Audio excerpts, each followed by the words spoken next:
Hi, I'm Nicola. And I'm Jay Percy. And welcome to the Afro-Animist Podcast.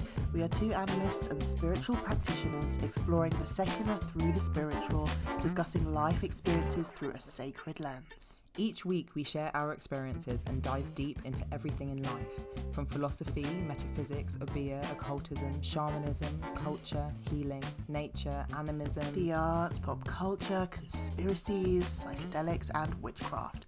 Nothing is off the table in these discussions, which aim to get to the heart of what it means to be spiritual and Afro-diasporic in an increasingly sterile and authoritarian world. We keep it real whilst exploring the biggest mysteries of our multiverse. Join us holding this space to laugh, cry, debate, build community and tear down oppressive structures.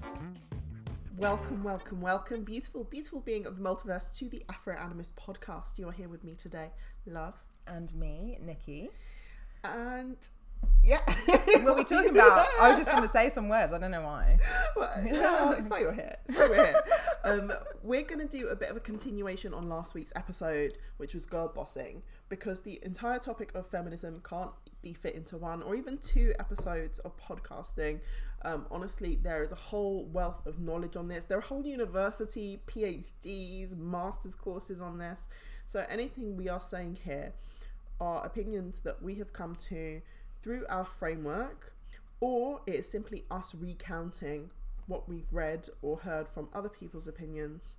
And it is quite a nuanced topic. Some of it you may immediately agree with, some of it you may need to sit and listen to a little bit to hear the nuance in what we are saying. Mm-hmm. But ultimately, the things that we do believe and stand upon as our foundation between the two of us is our body, our choice. Yes. Believe and trust women. Believe and trust women. And, you know, it's your life, man. It's your life. It's your life. Like, literally live it how you want. 100%. Yes. Yeah. Honestly, there's no slut shaming here. There's no even trad wife shaming here. There is no shaming in any. Your face went really black there. There is no, unless you want to be shamed. If that's your thing, we'll do it. If that's your kink, we don't kink shame. There is essentially no shaming here in how you are expressing yourself in this human experience. We are all souls belonging to Source that have come down into these meat cages and are deciding how we're expressing how we live it through these meat cages.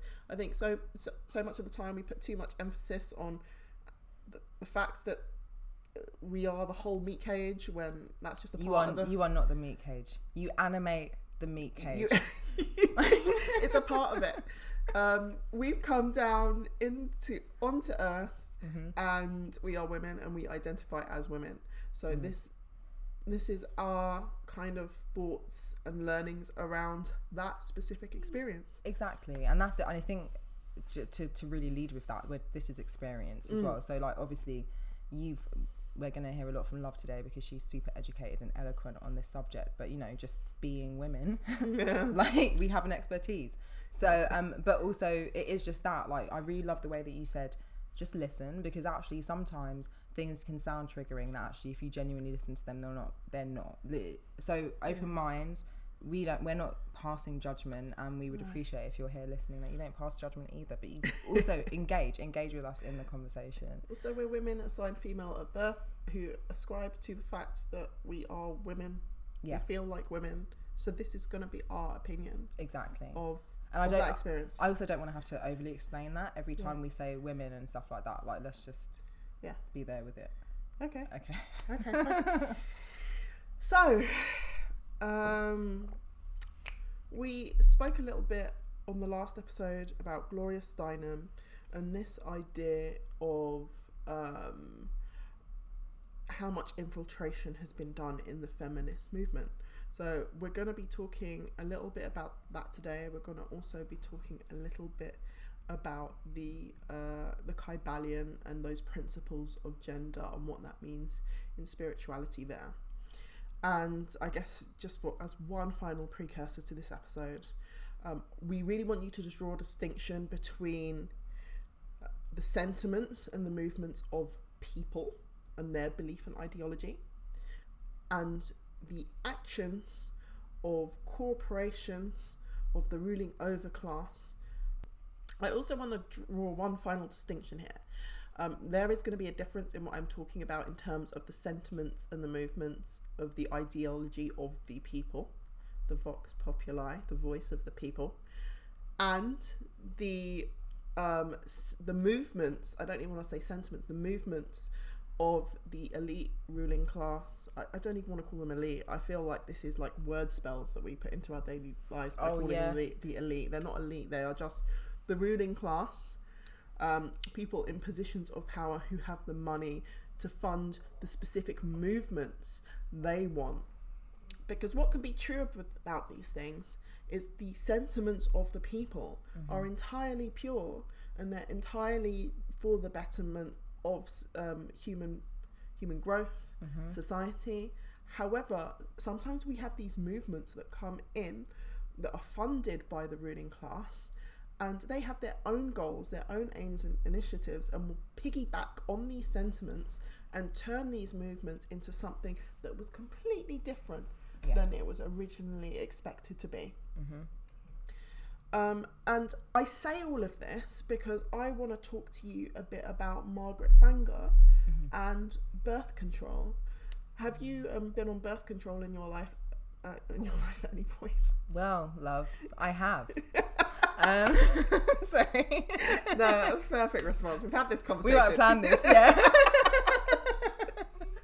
It's just funny because when you were saying about this earlier, JJ. I'm sorry, the doggy's here. That's how I feel about birth control, babes. Yeah, so I was on birth control. I went on birth control at 18, like the pill, the combined pill, at 18, and I came off of it when I was about 23, 24. Now, I went on birth control, okay. All right, my mum thinks I went on birth control, right, just because of my period. And I did go on birth control because of my period, right? Because I was having, we've still explained about this, I was having like 2 periods a month, like so much pain, whatever. But I wasn't pushed to go on the pill just because of that. Really, it was because I got a boyfriend. So at 18, I got that. Yeah. What started happening is my period started to change, like, so it got a bit better with it, and then it got a lot worse, and by the time I was 23 I was just like suffering so bad. And so I went back to the doctor and said, you know, I've been doing the research, I want to come off of the pill and I want to go on the diaphragm, can you get me a diaphragm? I'm just gonna call them out, Camberwell Sexual Health Clinic. Oh god. Right. Yeah. So like I go there and they're like, no, you can't have a diaphragm. I'm like, why can't I have a diaphragm? And they're like, well, just statistically, like, we don't like people like you coming off of the pill at your age without another form of hormonal contraception, because you will get pregnant. And I literally... Pause. Can you repeat that slower? We don't like... This is the doctor... I don't even fucking know. The dog whistle. We don't like people like you coming off of hormonal contraception at your age and not going on to another form of it, because we basically don't trust you to not get pregnant. And they told me I was a statistic and I was going to get pregnant. And I was sitting there, just a person going, I want to not put this stuff in my body. I want to have autonomy over my body. And hey ho, I've done the fucking research. This is what I want. It wasn't just coming there going like, oh, can you just figure this out for me? I want to do something different. I'd done the research. I'm going to be very specific about this line of questioning. What do you think they meant by people like you? Black and brown people from Southeast London, descendants of the Windrush generation. Right. So that's dog whistle racism. Is it? It is. And the reason I asked this specifically is because there has been a history of the white-led feminist movement, having, and remember this idea between the sentiment of people, I'm a young woman, I'm not in a position to have a baby and I should have the autonomy over my body. Fabulous, agree with. The movement, you are a black woman, we do not want a baby from you and your kind. Exactly. That's the difference. So I asked this specifically because... Oh my god, I'm angry. And you know what, so you should be. And I asked this really specifically, and going back to this Margaret Sanger, do you know who she was? No, I don't. You need to educate me on. I'm ready. So, Margaret Sanger is the creator of what the American Planned Parenthood, which is what it's known as today. And that's important in the UK because largely America being a superpower and having quite an, I would say some politicians or in schools of thought calls it soft power in terms of their cultural power. Okay. I would say it's quite a fucking overt power. I mean, they've spread their culture and their culture has integrated across the world. yes. Obviously, Camberwell Sexual Health Clinic, circa 2000s, whatever. Clearly, Yeah, don't shout me out. No. I just say random in the 2000s. In the noise. In the noise. Yeah. It was she and I'm gonna impart tell you the story that you're told within, I guess, the more liberal storytelling of it, and then I'm going to insert some of these there are the truths behind this that are perhaps aren't as airy-fairy because they support this idea of women's control, the sentiment, not the movement, right? Mm-hmm. So her mother had 22 babies in her lifetime between the ages of 20 and I guess 42. Wow. Basically, her dad wouldn't keep off her mum. Yeah. Understandably, she's coming from a place then of women should have control over their own bodies and be able to plan when they have babies. Yeah. And not live their whole life if they don't want to, just pop them right. out. Yeah. So at her mother's funeral, after having last baby and dying, said to her father, "You did this to my mother. You killed her." Wow.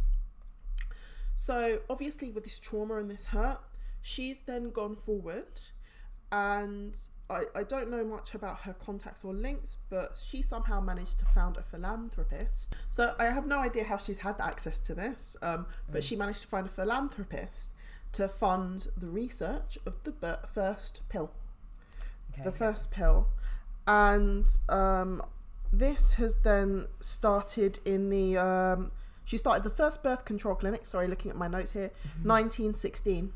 Very early. So we think of the birth control movement really coming in the 60s and 70s. Yeah. But actually, as early, the first pill was 1916.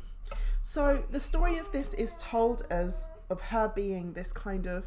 We see this archetype quite a lot, don't we? The white hero, the white knight, coming to save everyone. White saviors. I'm here to save women from the perils of giving birth to the point of exhaustion and death. Wow. Right. And there may be, I can't speak to her now, we can't interview her. There may be some of that sentiment in that. However, what happens next is a bit more insidious. So, I'm so sorry, can I just say this? That whining is my doggy wanting attention. So, but we're going to keep going, so just deal with it. This is my life. Go ahead.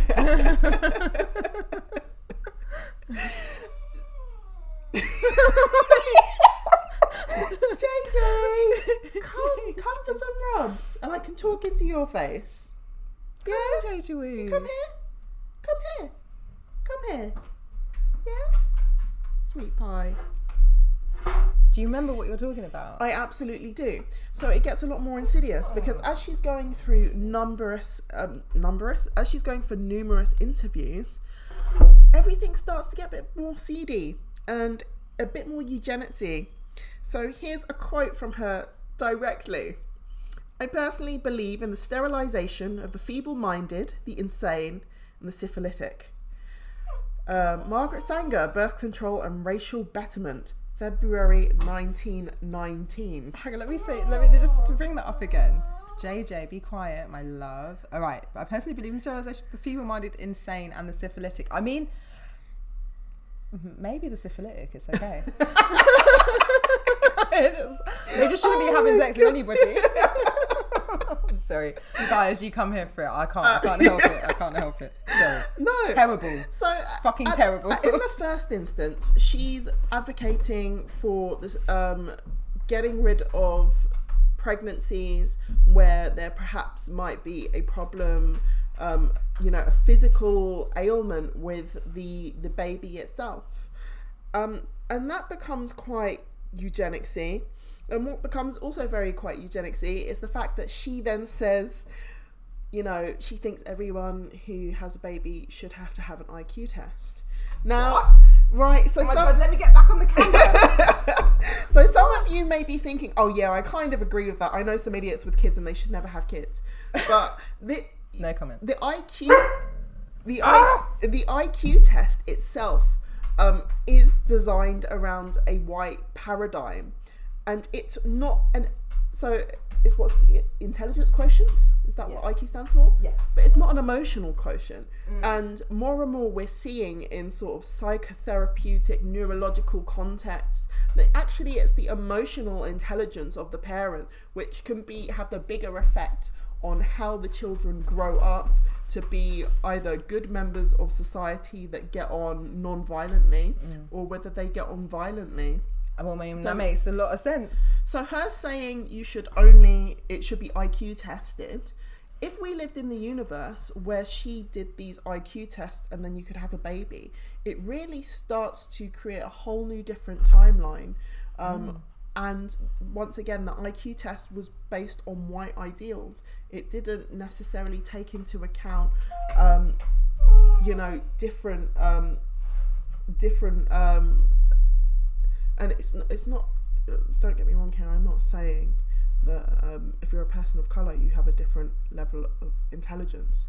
I'm saying that specific test may be like asking a fish to climb a tree. Well, this is it, because an IQ test full stop. Like I always find them really interesting because you have to know certain things that I don't actually feel like necessarily really show your level of just natural intelligence. They show how much you've learned within the culture that you're in. Right, and that is the white dominant hegemonic culture. So if she'd have managed to get her way, then basically we would have bred out any kind of empathy.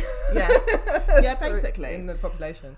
And her work was so influential to the Third Reich and Hitler that he actually said she's one of the great socialists of our time. That's what Hitler's had to say about her. So she was being applauded by Hitler. So let's do another quote, because we're now getting into this whole idea. She didn't think the people who had intelligence that measures up to her expectation should have children, and perhaps people who have disabilities should be born. They should just be aborted. We then get into race. Dun, dun, dun. Which takes us back to this Camberwell thing, because I think this is directly fucking linked. Terrible. So the rest of the quote isn't here, but it means the release and cultivation of the better racial elements in our society, and the gradual suppression, elimination, and eventual destruction of defective stocks, those human weeds which threaten the blooming of the finest flowers of American civilization.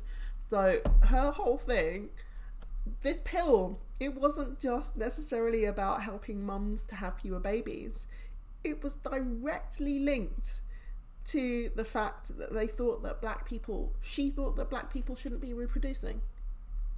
Because what was happening in the American South at the time is they were, of course, having lots of babies, and I think it got to a point where they sort of infiltrated some of these churches and had them sort of no, you have to talk to your people and get them to do this, so this is the right way.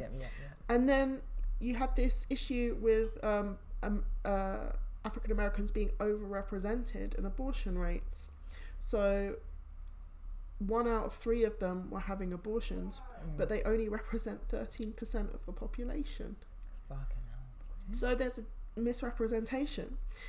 And then there goes on to the fact that when you look at maps of where these birth control centres are, they are specifically putting them into black neighbourhoods. Yeah. Or neighbourhoods where they have a lot more ethnic people.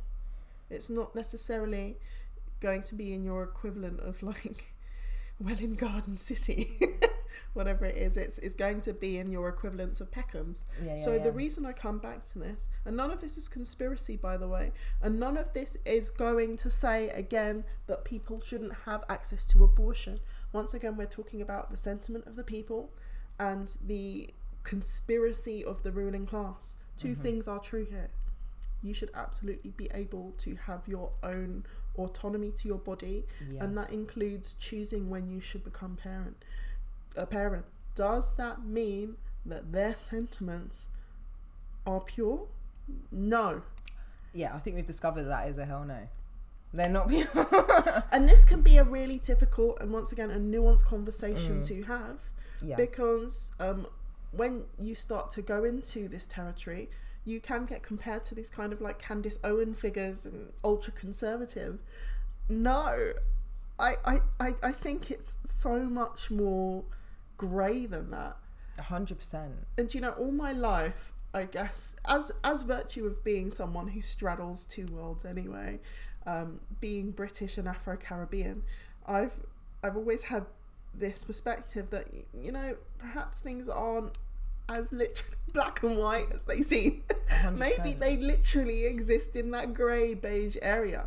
And I think this is one of these things. We absolutely shouldn't have governments getting involved with giving you or controlling your access to what you want to do with your body. But at the same time, we should absolutely be having discussions about the integrity and the intentions of these places like Planned Parenthood, 100%. Which are largely putting themselves in major ethnic areas, and it's the same in London as well. You're having these clinics put in these areas where they don't want us ethnics necessarily giving birth at a young age. If I went to Kensington and Chelsea sexual health clinic, they're going to be going, well, maybe to me, they'd be like, no, send her back to South London, don't let her touch anything. But yeah, no, but it is that, and it's like, it's a really messed up thing actually that we have to, I think, sometimes we over-explain the nuance of the conversation we're trying to have, because like I was trying to say to you earlier, it's like this idea for me is just so interesting, because we have, as much as you guys are going to hate me saying, we have a colonial mindset in the sense of like we're brought up in this culture, in this country. Every piece of information that I take in is from a patriarchal, colonialist, white culture, right? So I have to re-educate myself through it, and even through these things, like when I'm 23 and I'm sitting in Campbell Sexual Health and they're basically going, hey black girl, we don't trust you to like be able to strap it up, to strap it up, to read a fucking instruction, like instead of going, how fucking dare you. I mean, I did a little bit, but I said it very politely, because you can't be an angry black person.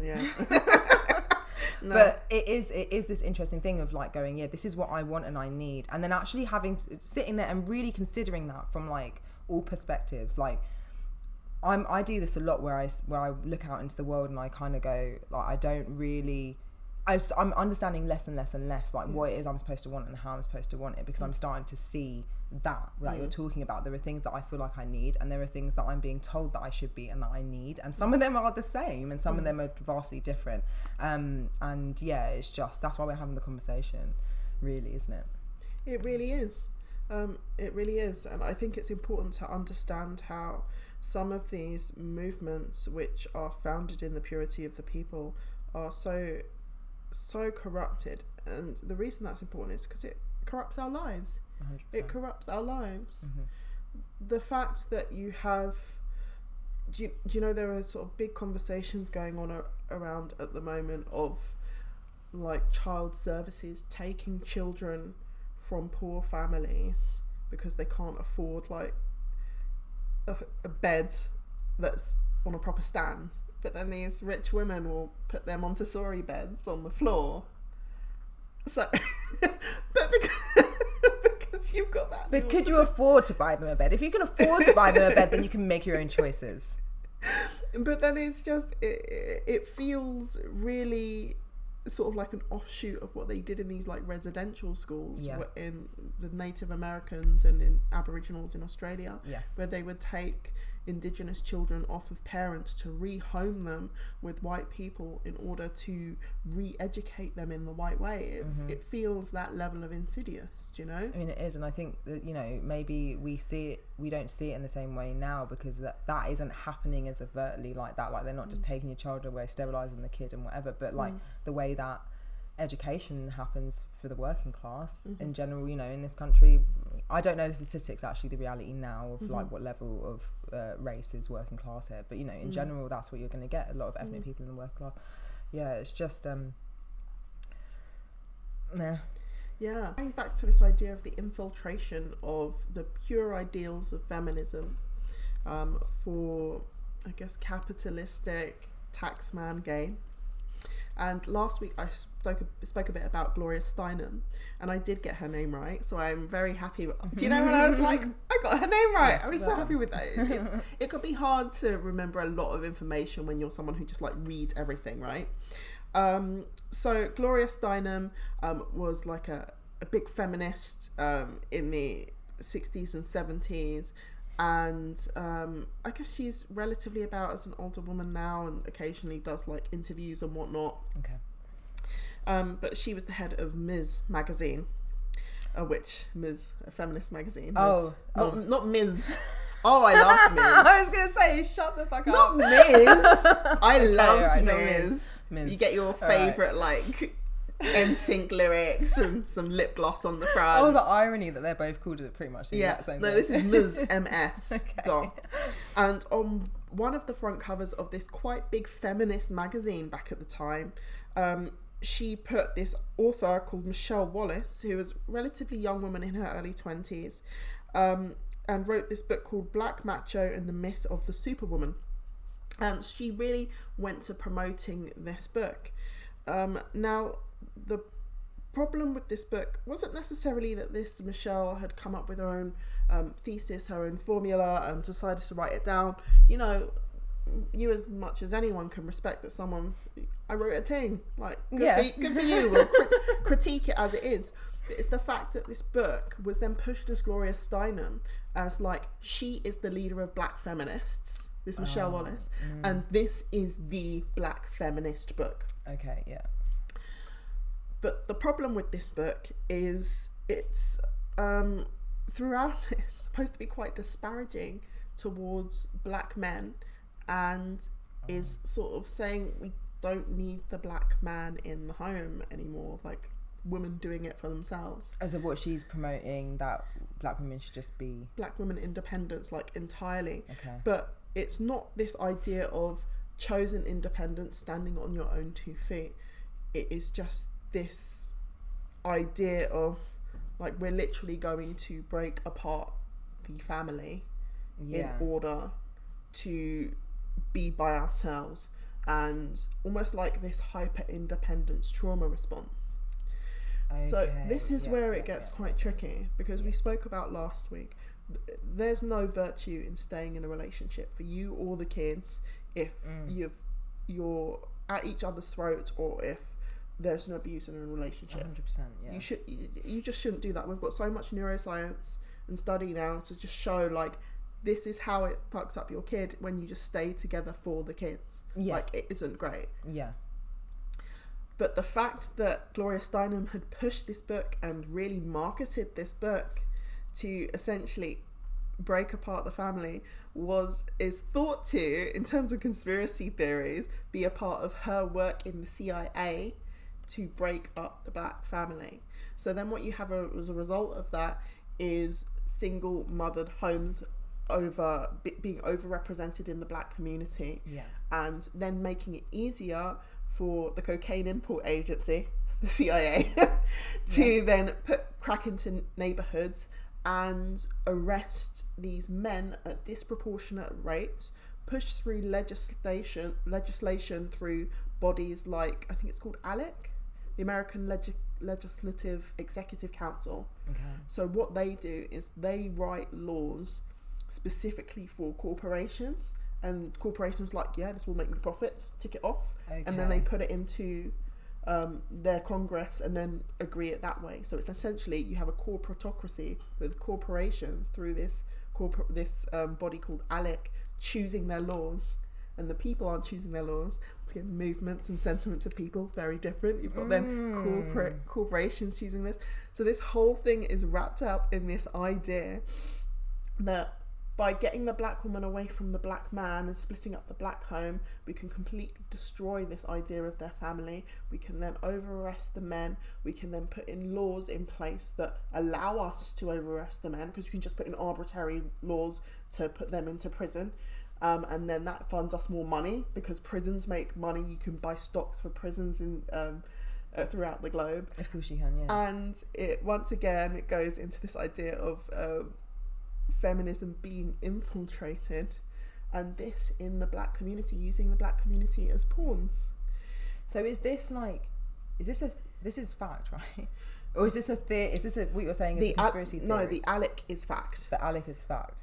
And then this is stuff with the CIA. The fact that Gloria Steinem has pushed this book in that magazine, that was fact. That's fact. Yeah. The fact that CIA were specifically trying to split up the black family, that is the discussion. Oh, that's the discussion. Yeah. I thought I'd seen a documentary about that. Okay. I don't know. Do you know what? It's just this whole thing about them, you know, even with them. What do they put into the, obviously crack, but also like they tested like some fucking syphilis on. Yeah. Like they gave them syphilis. So I thought all that stuff was like now known fact. That is now known fact, yeah. It's just clear. It's just like there's no, you know, the fact that you're saying there's a discussion around it, I'm like, why is it still a discussion? Because it is clearly like just what they did. It's mad. We are up for you here researching and make your own minds up. A lot of what I've told you is fact. It's in fact curriculum that's been taught. Yeah. To me during my education. Yeah. And she went uni. She's smart, guys. Okay. I have an accent that makes me sound smarter than I actually am. That is true. But I say all of this to say, like, man, feminism has given us some really good things that we've wanted for ourselves. The right to be able to vote, the right to be able to, if we want to work, the right if we want to be able to control our own reproduction. But it has done it in some of the shittiest ways. Going back to this idea of the pill and having problems with the pill, like just the very fact that it was chosen to give women the pill is baffling to me. You can get pregnant once a year. Men can get 1 million women pregnant 100%. at the same time. This is a problem. You can sleep with your wife and then go to your next door neighbor and then you can have 2 babies born in the same segment of time. Exactly. And I haven't had a good time with birth control at all. I know you haven't. You know, I was constantly being gaslit by doctors, and I went onto some forums, and it's hundreds of thousands of women being gaslit by doctors. Hundreds of thousands, yeah, hundreds of thousands. Saying this is messing up my hormones, this is making me lash out at my husband unnecessarily, this is making me gain a load of weight unnecessarily, this is causing me sciatica, this is causing me headaches and vertigo. Oh no, it's just all in your head. I mean, it's because there's not the level of care or research into women reproductive or sexual health as there is into male, and it is an ironic thing that you're saying, because actually it is it's a much easier thing to actually stop a man from being fertile. Well, yeah, but so this is one of my problems with feminists. As someone who would like loosely regard themselves as a feminist, mostly a womanist, but I would regard myself as a feminist. But it doesn't mean I'm not going to critique. This is not a cult. I am not up for cults. I will be in something and I will critique it and point it out. We've had first wave feminism voting, second wave feminism sort of being able to have working rights, third wave feminism, reproduction rights, fourth wave feminism, we're talking about intersectionality. Where is the feminism that is directly going for the jugular, the sciences? It's not really been until the 90s that they really started testing on, I think it's about 91, they started testing on women equally to men in tests. Before it's just like, oh yeah, we'll just test certain drugs on men and that will represent the whole. Yeah, there was a whole thing around they're not going to test certain drugs on women because they have their cycles. It's too hard to measure it. It's too hard to measure it, so we're not going to do it, but we're going to give you the drug. I'm done. Podcast is over. Like, I'm done. There's no point in discussing this anymore. The world is mad. Like, I really think feminism, its biggest need right now is to be focusing on the sciences. Even when it came to these COVID vaccinations, and you had articles and women going, oh, my periods have stopped, Do you know how much gaslighting I'm seeing online of going, oh, well, just get over it, you're doing it for the greater good. It was so mad. It's like, do you know your fertility, your cycle is the 5th vital sign? Like, if that is fucking up because of a medicine they haven't considered in line with your infradian cycle, then how are you then being told you're a bad person for not getting a vaccine because you're just concerned about your womb? Do you see what I'm saying here? Again, let's put it in another context, people. Like, say if, like, the vaccine meant that, you know, your arm could fall off.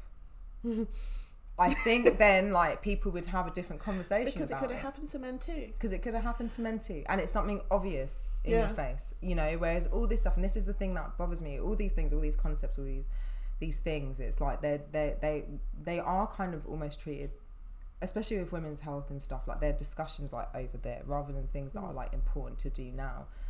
But anything like that is going to mess you up on a deeper level. Like, we're now understanding like how this is all, my brain will not work, my mind will not function in the right way. When you had it, how was your periods? When I was on the pill? No, when you had the COVID vax.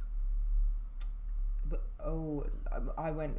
They were incredibly painful. I think they actually stepped up a notch. I missed a period, which never happens. Yeah. But then I was really sick, so I did get both of the jabs for personal reasons, and I'm not, you know, willing to be argued with about that. Beginning principle, your body, your choice. My body, my choice. You know, but at the end of the day, it did feel like it wasn't really a choice, if I'm honest. And I haven't felt 100% since I had that almost 2 years ago. Like, I immediately got sick. I immediately got COVID. So I had the second COVID jab, and I got COVID. I hadn't had it. Throughout all the fucking lockdowns, all that kind of stuff, like, hadn't had it, got COVID, got really sick. I started getting swollen lymph nodes in my breast and my armpit. That really concerned me. Yeah, I was fucking concerned about it because it was going on for ages and I couldn't get a fucking doctor's appointment. Yeah. Absolutely mad, you know. And then I have, in the past couple of years, like, obviously I have this issue where I do have an extreme pain and with my periods, and that has always happened, but my body, I feel like, has normalized itself a lot, and when I've done that, it has just shaken it, and now they feel very different than they used to feel. Okay. Like, there is definitely something in it. And honestly, like, and I'm not talking about like chatting to anti-vaxxers. Like, I know a lot of people in the world who have had to for work reasons, all that kind of stuff, get the jab, and the majority of those people turn around and say if they felt like they had a choice and they could have not got it, then they wouldn't have. Sorry, we're not talking about that right now. We're not talking about this, but the reason I ask you about this is just because the amount of what I would call medical gaslighting came from non-medical friggin' people online on social media, and that is our new pressure group at the moment, social media, because that's how we interact on a daily basis, right? Yeah. And going back to this idea of feminism and science still being completely like separate. Pharma has become our new god. We weren't allowed to question God because what God says goes, and now we're not really allowed to question pharma because it's science and it's backed. But it's not just science, it's business. So it's very specifically designed to make money, and making money off of you is only going to be a business if you're in a position where you're constantly unwell. 100%. Because if you're well and healthy, they don't make money. It becomes an irrelevant god. And yeah, I'm not really gonna be fully comfortable. And for ages, I was so comfortable saying I'm a feminist. I'm not going to feel fully comfortable calling myself a feminist until feminism as a movement starts questioning the intentions and the integrity of Big Pharma. I'm not. And that's... I really respect that. Like, I really respect that. It is, because it's people making little individual choices like that I think will begin to make that difference. Well, I hope someone hears this, whether you're a man or a woman or not. If you're a man, understands that, you know, We need each other to continue life. I thought you was just going to stop there. If you're a man, understand. No. we need each other to continue the human experience. Mm-hmm. So it's not just women's job to be shouting for their rights. It's also your job to be saying that until women are free, none of us are free. 100%. So, yeah, I'm not saying take up space in these conversations, but if you can amplify those, if you can allow those voices to be amplified, then make that your aim. I wanted to talk to you a little bit about the Kybalion. We'll probably keep this really short. We'll have another few minutes. We want to keep this episode a bit shorter today. But the Kybalion itself, one of the 7 Hermetic principles. So we're going to be doing some series on the Kybalion. We're going to be doing a whole work through on this. So be ready. Be ready. But the Kybalion is this idea of Hermetic principles. So from this guy called Hermes Trismegistus way back when, and it's sometimes thought to be a he, it's sometimes thought to be a collection of various he's throughout the year. Whatever it is, there are these 7 basic rules of the entire multiverse. Look, it's literally just right there over your head. Look. Da, da, da, da, da, da, da. The Kybalion. Hermetic philosophy. And the 7 rules of this, if I can just go to the freaking... Right. So...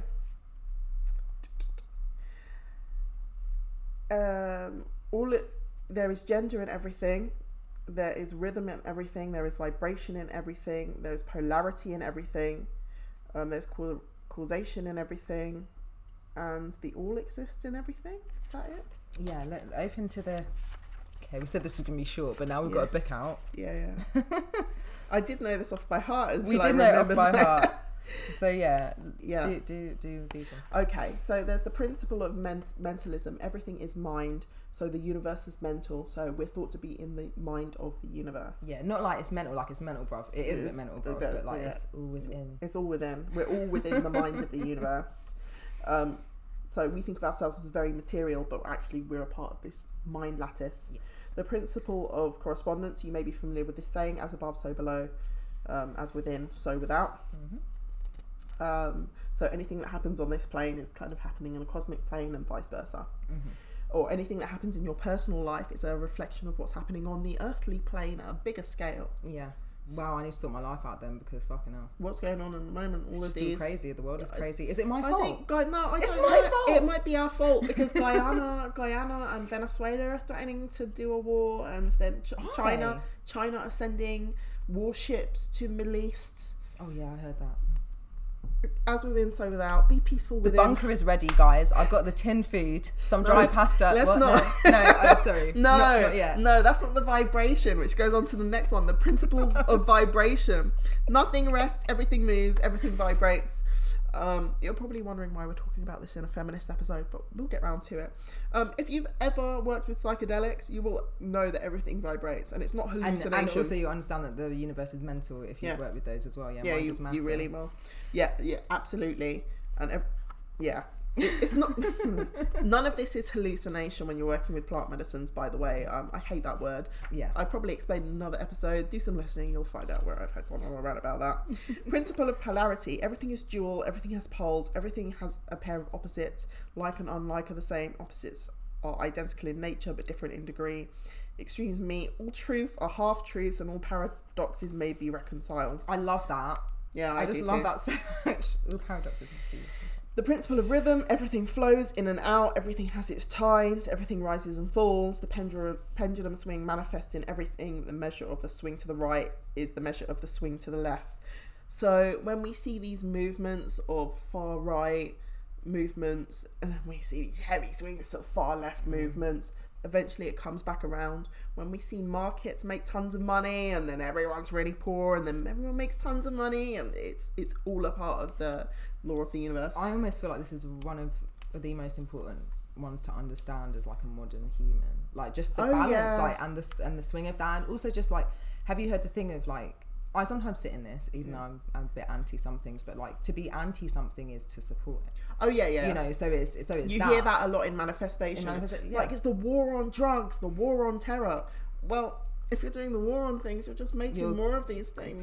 Yeah, exactly. Yeah. Whereas actually sometimes to create a change or to fix something, you kind of need to do something else. You need completely. To be like, not I'm anti-war, I'm pro-peace. Pro-peace, exactly. It's very different. And that also then explains how this can make sense. Like this constant balance of the universe will always try to rebalance itself. If it swung too far to one side, it will go to the other, and then it will meet in the middle. I feel like that is what is happening in the world on a massive scale right now. Oh sure. Like since lockdown. As within, so without. Oh yeah.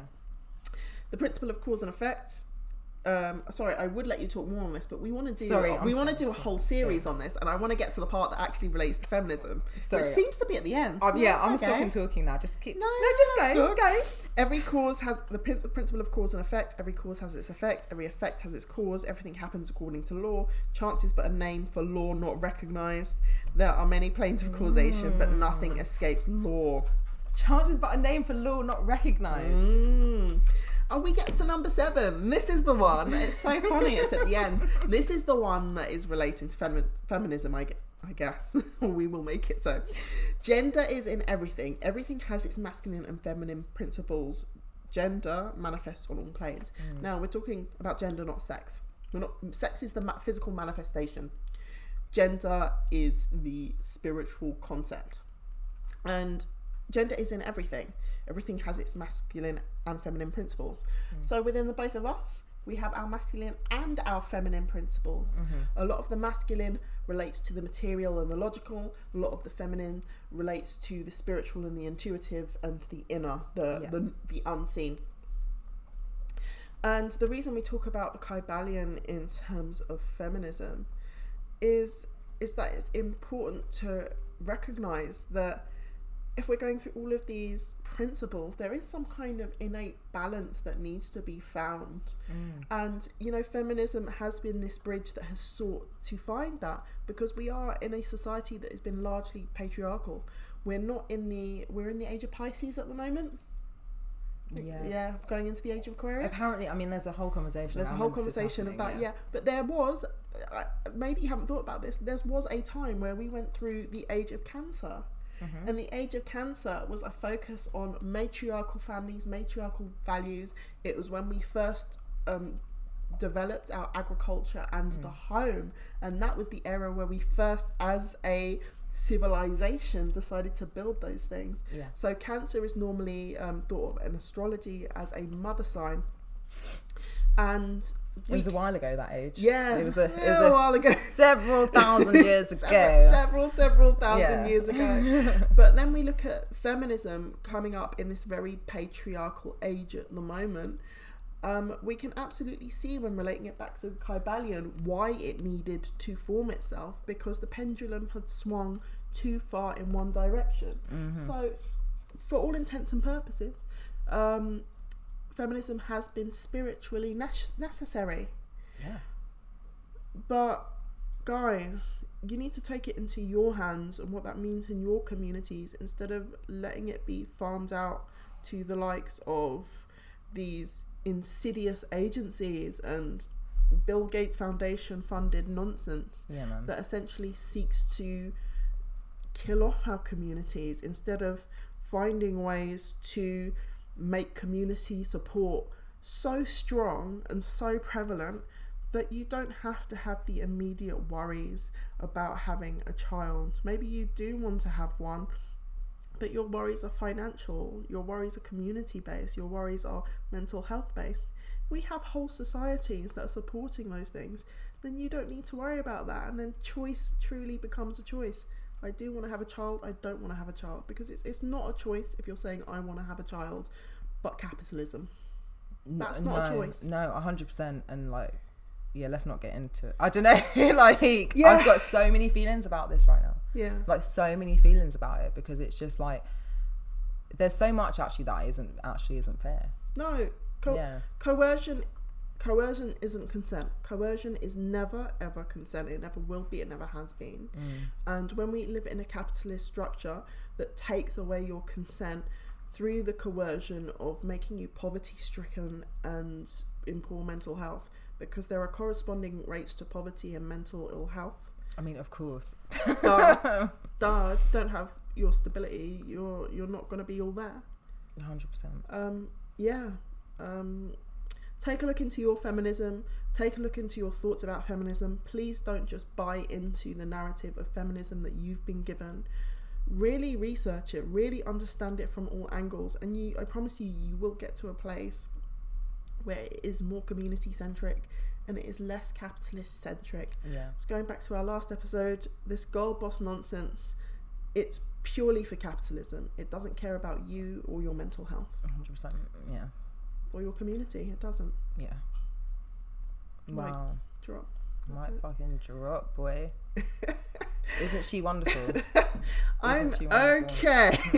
Listen, we are not promising to fit all of the knowledge of this into 2 episodes. There are so much more, which is why we always encourage you to not treat us like gurus.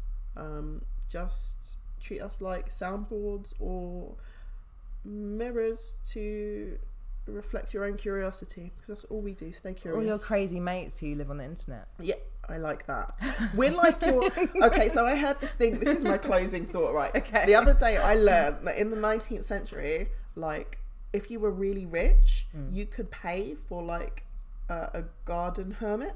So you'd pay for a literal person my dream job. to live in a shed in the back of your garden, to give you, like, advice or bring them out for parties, to be like a little weird, like, Dumbledore in the garden. I'm basically that for Jack. You're a gardener. I don't know where I was going with that point. Where was I going with that point? How fun would it be if we could do that? I don't know. No, is that not where it was? That's if you know where she was going with it. If you know where I was going, let me know. But sorry. Yeah. Thank you for listening to the Afro Animist podcast. I've been Love. And I'm Nikki, and as always, a pleasure to be here with you. And I don't know what I'm going to say. No. See you next week, guys.